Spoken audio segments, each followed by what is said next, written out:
नया साल, नया सिलेबस, नए गोल्स और एक नई अपॉर्चुनिटी खुद का बेस्ट वर्जन बनाने की।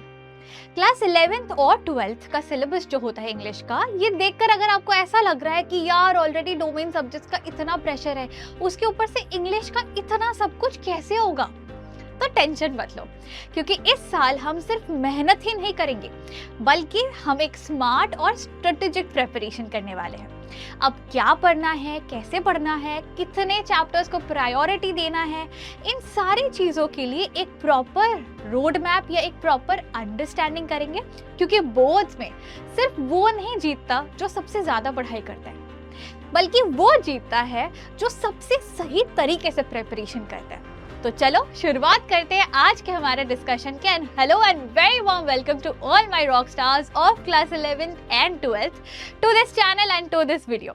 आज के इस पूरे डिस्कशन में हम समझने वाले हैं कि कैसे हम इंग्लिश के लिए, इंग्लिश के सब्जेक्ट की पूरी अच्छे तरीके से तैयारी from the beginning of the year कर सकते हैं। देखो, साल का अभी शुरुआत ही मान चलो, अप्रैल में स्टार्ट हुआ है session, it's July and right now, है ना। एक्सपेक्टिंग कि अभी भी हमारे पास काफी टाइम है, अगर बैकलॉग बन चुके हैं, चैप्टर्स कुछ कुछ जो स्टार्ट हो चुके हैं स्कूल में वो क्लियर नहीं हुए हैं, लेकिन मैम क्या करें, क्या स्ट्रैटेजी अपनाए कि अगर अभी से भी शुरू करें तो हमारा सिलेबस कंप्लीट हो जाए, 11th वालों का फाइनल एग्जाम में बहुत अच्छा मार्क आए और 12th वालों का बोर्ड्स के लिए धांसू तरीके से प्रिपरेशन हो जाए। आज हम उसी के बारे में एक शॉर्ट डिस्कशन करने वाले हैं, ठीक है। देखो, हमें एक रोड मैप, एक स्ट्रैटेजी की जरूरत है which will help us to ensure कि हमारा जो इंग्लिश का पूरा सिलेबस है वो कैसे बहुत अमेजिंग तरीके से हम कंप्लीट कर पाते हैं। बहुत सिंपल लॉजिक है गाइस, बहुत सिंपल कुछ स्टेप्स है जिनको हमें फॉलो करना है। And the best thing over here is आपके पास बहुत समय है इंग्लिश को प्रिपेयर करने के लिए। जैसे लोग कहते हैं ना, अगर स्टार्टिंग से ही धीरे धीरे आप अपना लेवल बिल्ड कर रहे हो, आप अपना प्रेपरेशन कंटिन्यू कर रहे हो, वो डेडिकेशन रखते हो ना, तो दिस इंश्योर्स कि एंड ऑफ द ईयर जाके आपको ना पैनिक करना है कि ये चैप्टर नहीं पता, इसका कैरेक्टर स्केच नहीं पता, ये कहाँ से पढ़ाई करें, ये पैनिक भी नहीं करनी पड़ेगी। And most importantly, confidence wise you will be very ready, you will be more than ready to फाड़ो the exam to get amazing marks in your exam, ठीक है। तो उसके लिए जो कुछ चीजें जरूरी है, जिनको प्रायोरिटी पे रख के आपको करना है पूरे साल डेडिकेशन के साथ, उन्हीं को हम मेजरली आज डिस्कस करने वाले हैं, ठीक है। क्योंकि बाकी डिस्कशंस की क्या हमारा सिलेबस है आपको ऑलरेडी पता है, हमने ऑलरेडी उन चीजों को डिस्कस किया है। आपका चैप्टर कवर कैसे करना है उसके बारे में भी डिस्कस करेंगे, लेकिन सबसे पहली बात, स्ट्रैटेजी क्या होनी चाहिए for every single aspect of English, उसको समझते हैं, ठीक है। तो if we start talking about literature, section के, लिटरेचर में इतने सारे चैप्टर्स है हमारे पास, पहले उनको कवर कैसे करें। देखो, साल का स्टार्टिंग है ना, तो एज यू नो कि फुल ईयर प्रेपरेशन के बारे में हम अभी डिस्कस करेंगे। फुल ईयर प्रेपरेशन प्लान हमारा कैसा होना चाहिए। Start with reading the chapters.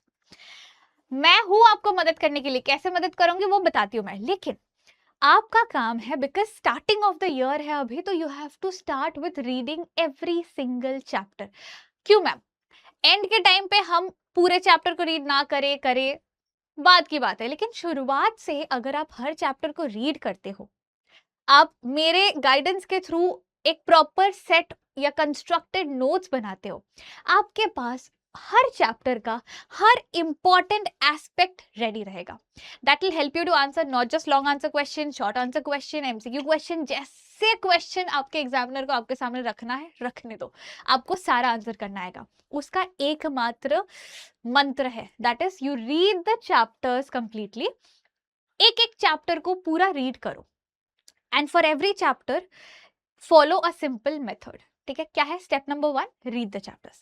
Step number 2 है, while you are reading the chapters, key pointers बनाते चलो हर चैप्टर का।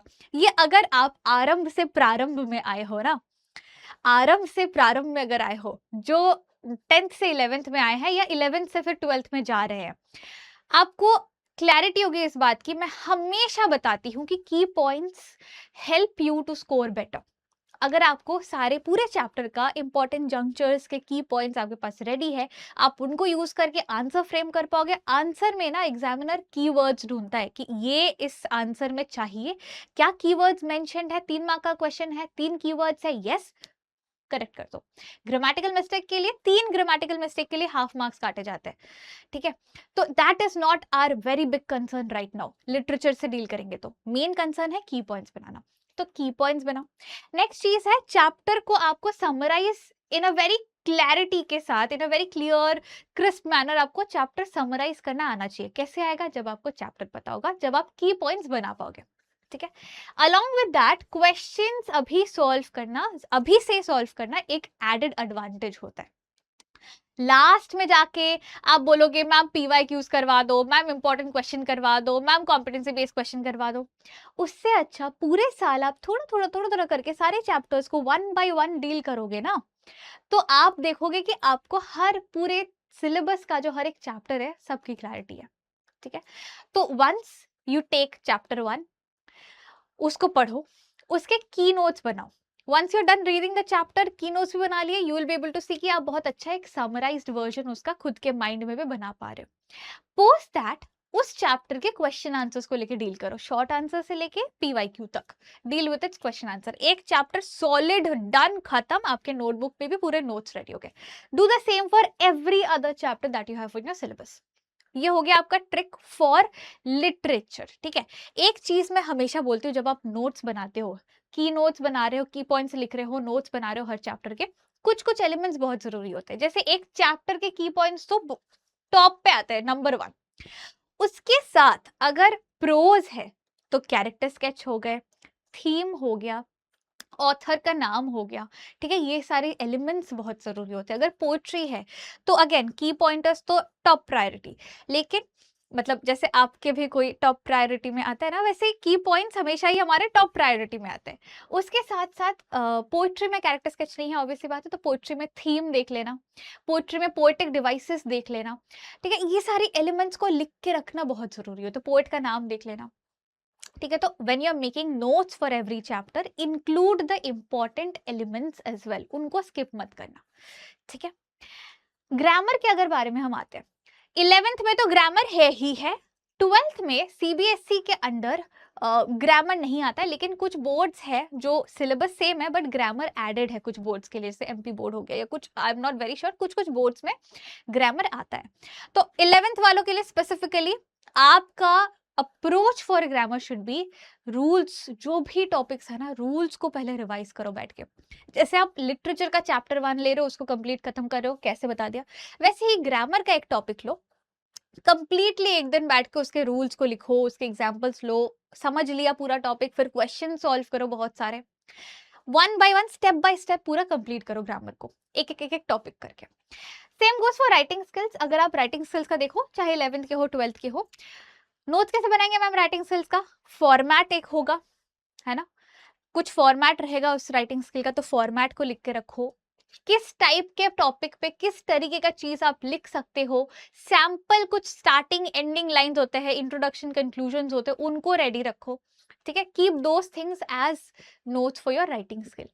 आरसी के लिए, रीडिंग कॉम्प्रिहेंशन के लिए क्या है टिप्स एंड ट्रिक्स, मैंने काफी बार बताए हुए हैं, एक बारी उन वीडियो को जाके देख लेना, ठीक है। काफी बार मैंने बताया हुआ है, आप एक बार सर्च कर लेना मैग्नोलिया मैम रीडिंग कॉम्प्रिहेंशन, आपके पास एक वीडियो दिख जाएगा वाईटी पे, ठीक है। आरसी के कुछ टिप्स एंड ट्रिक्स क्लैरिफाइड वे में आपको दी गई है, उनको अगर आपने सुन लिया और उस अप्रोच को लेके महीने में 2 आरसी कर लो, ज्यादा करने की नीड नहीं है, महीने में 2 आरसी प्रैक्टिस कर लो, काफी है आपके लिए, ठीक है।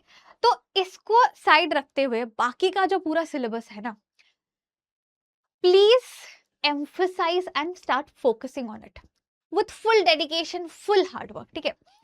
क्योंकि अगर अभी से किया ना, तो एज आई सेड, अंत में जाके you will be very very confident, और वो कॉन्फिडेंस आपके पेपर में झलकेगा।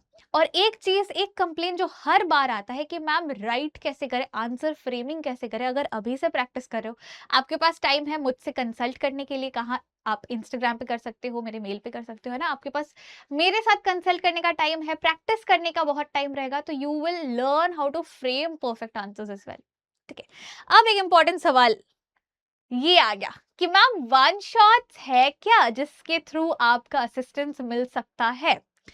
तो यहाँ for my 11th graders and for my 12th graders, 11th graders के लिए एक एडेड बोनस भी है, but main thing is one shot है ना गाइस, वन शॉट अवेलेबल है। 11th वालों के लिए वन शॉट अवेलेबल है, 12th वालों के लिए भी complete detailed one shot available है। मतलब ये 12th वालों का जो वन शॉट है ना, ये कंप्लीट डिटेल तरीके से किया गया है। 11th वालों का जो वन शॉट है, आपके पास ये रिपोजिटरी तो है, इसके अलावा बहुत जल्द जो प्रारंभ कॉमर्स का चैनल है उसमें भी वन शॉट एनसीईआरटी सिंप्लीफाइड नाम से आने वाले, ठीक है। तो आपके पास सोर्स काफी है। अगर आप प्रारंभ बैच में हो, वहां आपके पास कंप्लीट रिपोजिटरी, पूरा चैप्टर डिस्कस कर रहे हैं, क्वेश्चन आंसर्स इतने सारे कर रहे हैं, वहां तो कंप्लीट रिपोजिटरी है। अगर आप नहीं भी हो, क्या बोलती हूँ मैं हमेशा, you are my rock stars. तो मैं यहाँ भी आपके लिए कंप्लीट रिपोजिटरी तैयार करके रखी हुई हूँ। कहाँ मिलेंगे आपको ये वीडियोस? अभी जो मैं दिखा रही हूँ ये आपको जो मेन क्लास 11th के अगर आप हो तो class 11th next toppers science का जो चैनल है उस पर ये वन शॉट मिल जाएंगे।